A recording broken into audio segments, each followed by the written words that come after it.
Assalamualaikum warahmatullahi wabarakatuh.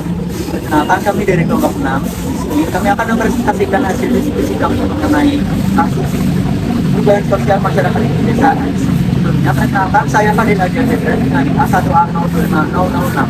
Saya Dwi Aji Prasetyo dengan NIM A1A025019. Saya Alisa Zara Saadia dengan NIM A1A025068.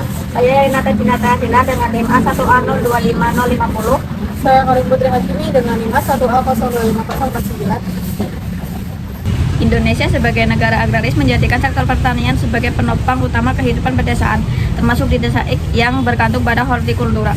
Namun, masuknya industri non-pertanian melalui pabrik bulu mata di sekitar desanya mendorong pergeseran minat kerja generasi muda dari sektor pertanian ke sektor industri yang dianggap lebih stabil. Perubahan ini memicu mobilitas sosial dan membentuk stratifikasi sosial baru, sekaligus menimbulkan tantangan bagi keberlanjutan pertanian dan nilai sosial pedesaan. Mobilitas sosial di desa X ditandai dengan adanya perubahan mata pencaharian masyarakat akibat munculnya industri baru, yaitu industri bulu mata di wilayah sekitar desa. Perubahan ini mendorong pergeseran tenaga kerja dari sektor pertanian ke sektor industri, yang kemudian mempengaruhi struktur pekerjaan, tingkat pendapatan, serta persepsi masyarakat terhadap status dan prestis sosial di lingkungan pedesaan. Bentuk mobilitas yang terjadi. Pertama, ada mobilitas horizontal. Di desa X, mobilitas horizontal terlihat dari peralihan masyarakat yang sebelumnya bekerja sebagai petani menjadi buruh pabrik bulu mata tanpa mengalami perubahan kedudukan sosial. Yang kedua, ada mobilitas vertikal naik. Di desa X, mobilitas vertikal naik terjadi ketika masyarakat berlari ke pekerjaan formal di pabrik bulu mata yang memberikan pendapatan lebih stabil serta dipandang memiliki prestis sosial lebih tinggi. Yang ketiga, ada mobilitas vertikal turun. Mobilitas vertikal turun di desa X tampak pada kelompok petani yang mengalami penurunan posisi sosial akibat pendapatan yang tidak menentu dan semakin berkurangnya peran sektor pertanian. Mobilitas intergenerasi. Mobilitas intergenerasi di desa X ditunjukkan oleh perbedaan pekerjaan antara orang tua yang bekerja sebagai petani dan generasi muda yang memilih bekerja sebagai buruh pabrik bulu mata. Pengaruh pendidikan terhadap pilihan karir generasi muda di desa. Yang pertama, pendidikan dan perubahan pandangan kerja, di mana pendidikan ini membuka akses ke pekerjaan non-pertanian. Pekerjaan industri dianggap lebih stabil, modern, dan prestisius. Pertanian mulai dipandang kurang bergengsi oleh generasi muda. Lalu yang kedua itu ada pendidikan dan mobilitas sosial. Ijazah SMA memungkinkan kerja di pabrik, misalnya pabrik bulu mata. Lalu terjadi peralihan tenaga kerja dari pertanian ke sektor industri.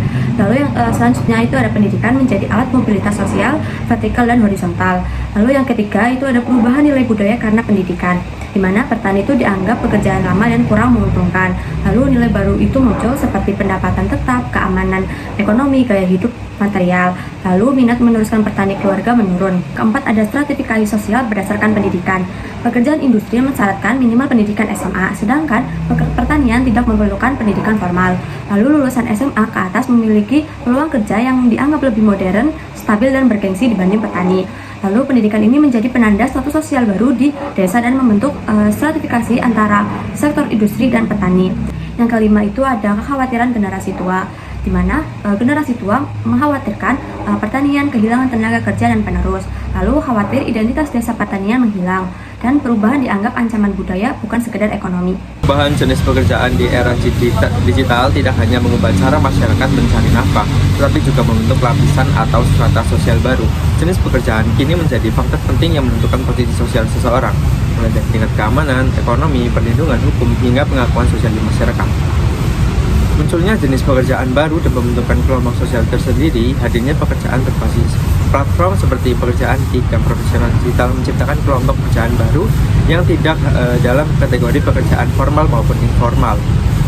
Perubahan jenis pekerjaan di era digital tidak hanya mengubah cara masyarakat mencari nafkah, tapi juga membentuk lapisan atau strata sosial baru.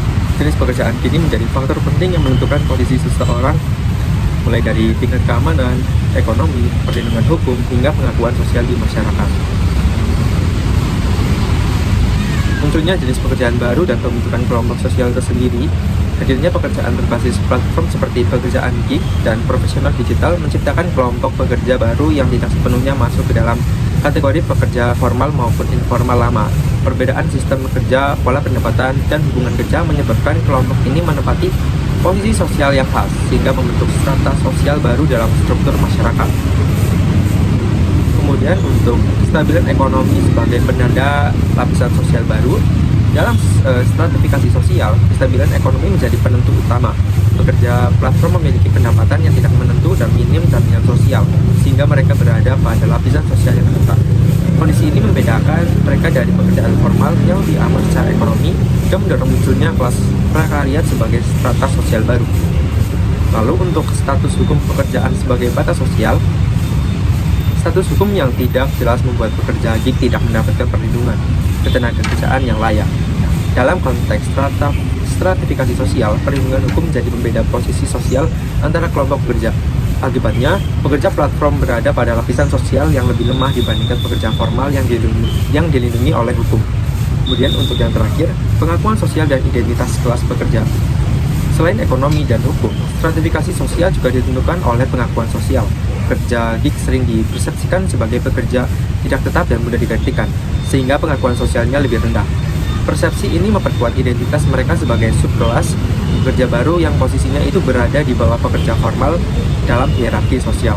Kemunculan pabrik dengan penghasilan tetap menarik minat generasi muda dibandingkan bertani, karena lebih modern dan juga bergengsi. Pekerjaan pabrik dapat memberikan kestabilan pendapatan dan mendorong peningkatan kebutuhan akan pendidikan. Nah, dalam hal ini, pendidikan menjadi faktor penentu status sosial dan meningkatkan peluang mendapatkan pekerjaan dengan pendapatan yang lebih baik. Dampaknya, masyarakat yang berpendidikan rendah akan tetap bertani dengan penghasilan yang tidak stabil karena mereka tidak mampu mendapatkan pendidikan yang lebih tinggi. Hal ini menjadikan pendidikan sebagai faktor penentu status sosial yang dapat berpengaruh kepada status ekonomi dan juga pekerjaan orang tersebut. Sehingga terbentuklah stratifikasi sosial baru yang didasari pada pendidikan dan juga pekerjaan. Kesimpulan dari hasil diskusi kami, perubahan sosial di Desa X terutama dipengaruhi oleh perkembangan industri dan meningkatnya akses pendidikan yang mendorong pergeseran mata pencaharian dan sektor pertanian ke sektor industri. Perubahan ini memunculkan berbagai bentuk mobilitas sosial serta perubahan nilai budaya, di mana pendidikan dan pekerjaan industri dipandang lebih stabil dan bergengsi, sehingga membentuk stratifikasi sosial baru berdasarkan tingkat pendidikan, jenis pekerjaan, dan stabilitas pendapatan. Selanjutnya, untuk saran, pemerintah diharapkan mampu menyeimbangkan pertumbuhan industri dengan keberlanjutan sektor pertanian melalui pelatihan, bantuan teknologi, jaminan harga, serta kerjasama antar industri dan pertanian agar identitas agraris tetap terjaga. Masyarakat, khususnya generasi muda, diharapkan bersikap adaptif terhadap perubahan sosial tanpa meninggalkan nilai budaya pertanian. Sementara keluarga petani perlu mendorong regenerasi petani dengan memandang petani modern sebagai sektor yang memiliki prospek cerah dan berkelanjutan.